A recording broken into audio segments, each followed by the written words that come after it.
The elements of architecture vary throughout the vehicle. You have obviously the powertrain, which is a major element of the architecture. You have the suspension system. You have even the HVAC system. One of the more intricate elements that we have right now is the electrical architecture. And so as we look to take on some of these new advanced systems like night vision, the large displays, the cluster, the heads-up display, some of the autonomy features, the advanced safety and technology, the old system wouldn't be able to do that. What we have going on in the new Grand Cherokee is the new Atlantis architecture. That Atlantis architecture is built up based on 3 PDCs. The current Grand Cherokee only has 1. Those are power distribution units that are placed strategically throughout the vehicle, one in the engine box, one in the mid compartment, and one in the rear of the vehicle. And what that does is basically act as a meshed network that allows the system to operate extremely fast and have seamless communication, so we can take advantage of some of these systems such as the Uconnect 5.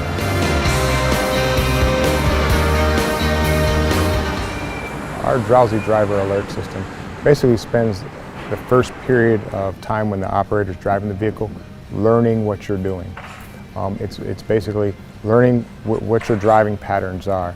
If it sees gross deviations from those patterns, it basically then goes to an alert mode. And that alert mode then displays a coffee cup and says, hey, you have the potential of being distracted, and then it assists you in correcting. Night vision, of another very interesting system. That system really consists of an ECU, an electronic control unit, and a camera placed at the front of the vehicle. And that camera basically goes out and takes imagery and basically translates it into heat signatures. If the vehicle senses that obstacle or person or animal is in front of the car, it will identify them as red and put a red box around them. If that person is in proximity to become a potential threat to your path, it will basically put a yellow box around you. Passenger comfort. Well, first and foremost, we think about spaciousness. So we brought in the third row. And upon third row, we wanted to create the best third row experience. First thing is, how do you get in the car? Ingress and egress. The tip and slide seat affords us the opportunity to leave the child seat in.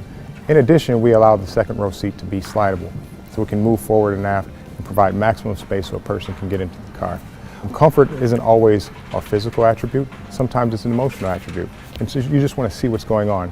So we have our rear view camera, which will allow you to look in the back of the vehicle and monitor your children, monitor your other occupants, and stay engaged with the whole experience. When you look at the second row also, when you contrast that to a WK, there is actually an extra 2 inches of footroom, in addition to that seat being adjustable. So a lot of attention was paid from the second row back to make sure it's the most awesome experience a person will have. Grand Cherokee means a lot to us. It's an iconic vehicle for us and has a good legend to it. The extension of doing the L was really the challenge, and adding perfect proportions that are contained within Grand Cherokee, the size of it, garageability and all of that, adding wheelbase and adding a third row to it. Of course, being a Jeep, it's going to have certain Jeep elements, including the 7-slot grille and the trapezoidal wheel arches. But also we think about other legendary Jeeps, and the Grand Cherokee has always held a few Grand Wagoneer elements in it. I think this new one has even more of that. Notably the stood up, leaning forward, imposing grille to it, the way that the pillars are defined, and even some of the lamp details. The other element that we picked up from the Wagoneer was this idea of outward visibility being part of the luxury package. So we moved the belt line down, worked hard with the engineering group to make all the pillars a bit slimmer, and opened up the glass expanse. Lighting is key. The exterior lighting is all completely LED. On the door, there's also now a little sculptural American flag. The new vehicle is just as wide as the outgoing car, but the track is wider. So we've pushed the tires out even farther, and they're very flush with the sides of the car. It just, for us, it's been a goal, and it's a more tailored appearance to the vehicle.